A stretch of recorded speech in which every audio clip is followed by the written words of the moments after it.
of the reasons you really want to start casting short distances when you first pull up on a bank spot is because if you hook up, you're going to disrupt a lot more water. You're going to really stir up that water from a lot further out. And another tip would be when you're bank fishing,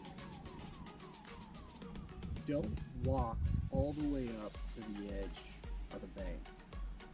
Stay back 10 or 15 feet from that edge and start casting from there if you can, if it's if it allows you to, if the situation or the terrain and whatnot allow you to. Just want to be careful when you're walking up to the bank, walking right up to the edge of the bank. I know it's kind of a habit to walk up and look in that water and want to see what's in the water, but you're really going to spook a lot of those fish. And a lot of times if you you'll just walk up and you'll see a lot of fish swimming away, or a lot of fish turn, and at that point they're really not interested in almost anything you throw. It's 3 rods at most, and you don't want to bring the whole house with you. You just want to bring 5 colors of Senkos if that's what you're fishing with that day. The most productive 5 that you have. Grab 4 of each. Throw them in a bag for that day. When you get home, take them back out, put them back in their original baggies. They do bleed the colors and stuff like that. But you want to just have little go bags. You want to have a go bag, little Ziploc or something like that. You can use almost anything. And just put in your sinkers, your hooks, your this, your that, your weights, and a couple of your terminal tackle for the most part. And that way you've got terminal tackle in one bag. You've got sinker. I mean, you've got terminal tackle in one bag. You've got soft plastics in another bag, and you can really simplify it. And that's important because when you're bank fishing, a lot of the times you have to slow down and fish a spot, unlike you would if you were in a boat. You'd want to move a lot of times unless you located the fish already, and search, and just go out. And when you're on the bank, you don't have that. When you're on the bank, you don't have that option, and you've got to stand here and cast and really fish whatever you have to the best of your ability. Break it down and fish it section by section, and this will really allow you to catch a lot more fish. Stay tuned for more.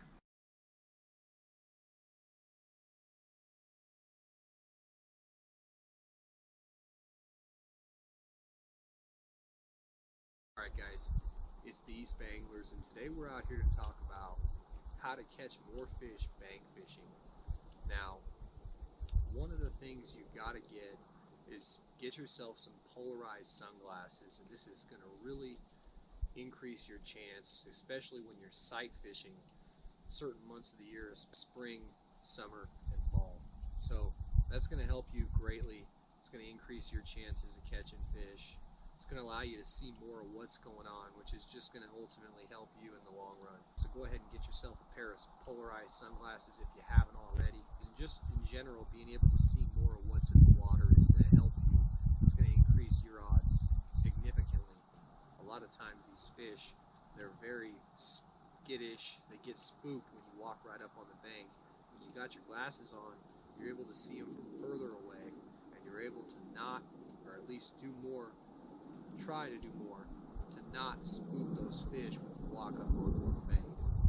Just remember, one of the other key things that I think really makes a difference when you're on the bank and you're dealing with highly pressured fish is when you're wearing clothing that blends in with that environment. When you're wearing clothing that doesn't, when you're wearing bright clothing like green, neon orange, things like that, pink, purple, I think these fish can see those bright colors better.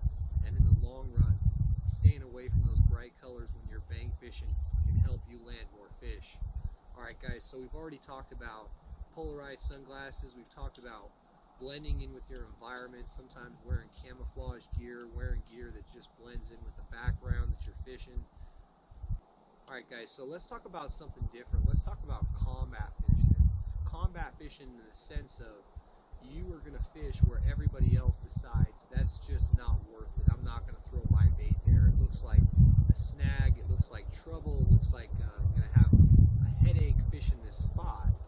That spot can be extremely productive. It can hold fish consistently in a lot of these areas that other people overlook because they look like trouble. That's the sense of the word combat. You know, you're going to go out there and you're going to combat these weeds, these shoreline elements, these trees, these whatever it is. You're going to have to combat around that. And a lot of times, even when you hook into a fish, I worry about it later. Like, how am I going to get the fish in? Worry about that later. First, fish the spot. Once some of these spots people overlook for different reasons, but you hook into the fish. If you were to hook in, how do you get the fish out of the cover and to things like that? You know, deter people. Things like snagging a bunch of lures, snagging a bunch of setups, losing all their line. So things like that really deter people. I have to tell you guys, going in, casting in those spots that a lot of people will not cast is going to give you the ability to fish places that get less pressure. And less pressure is key. Guys, do yourself a favor. The next time you go out bank fishing and you're looking at a spot, you decide you're going to pass it up, you know, give it a shot, because in the end, I've caught quite a few fish that I never would have caught, and had days where a bad day turned into a good day because I decided to fish all those spots that a lot of times people just bypass, they overlook for the different reasons we talked about. So I hope that the next time you guys are out bank fishing, you give it a try.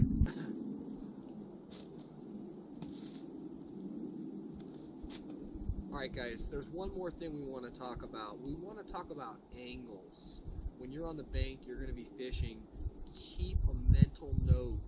If you have to, write it down. When you're fishing and you're catching fish on the bank, the angle you're casting from. The angles are very important, and there's more to it than that, but you're going to catch more fish in the end if you consistently find patterns with the angles real different. If you guys find patterns with those angles, then you work it to your advantage. What I mean is, if you're working a point, and when you're casting to the left of that point, at that angle, you're always getting bit, but when you cast straight out or to the right, you're not so much or almost never getting bit. Then there's a pattern there on that left side of that point.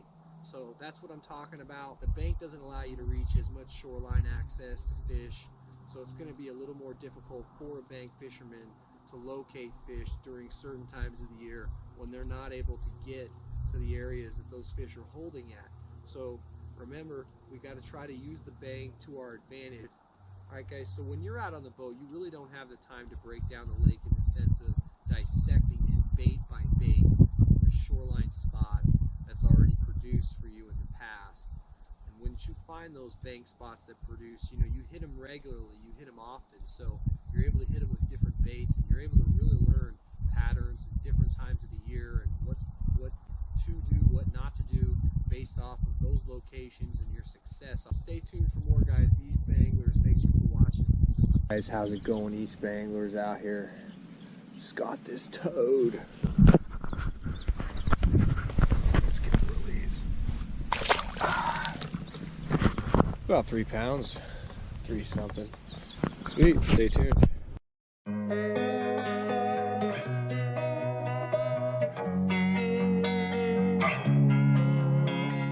Losing time, I'm fading fast. I just wanna make it last. Try to let go of the past. I close my eyes, embrace the blast. Sleepless nights and headaches stack. Restlessness to hell and back. What's my purpose? What do I grab? A slippery surface, a heart attack. And sometimes you just gotta believe there's something that'll give you relief. There's something that'll have what you need. What you need. We're broken, it's tragic, we're not all elastic.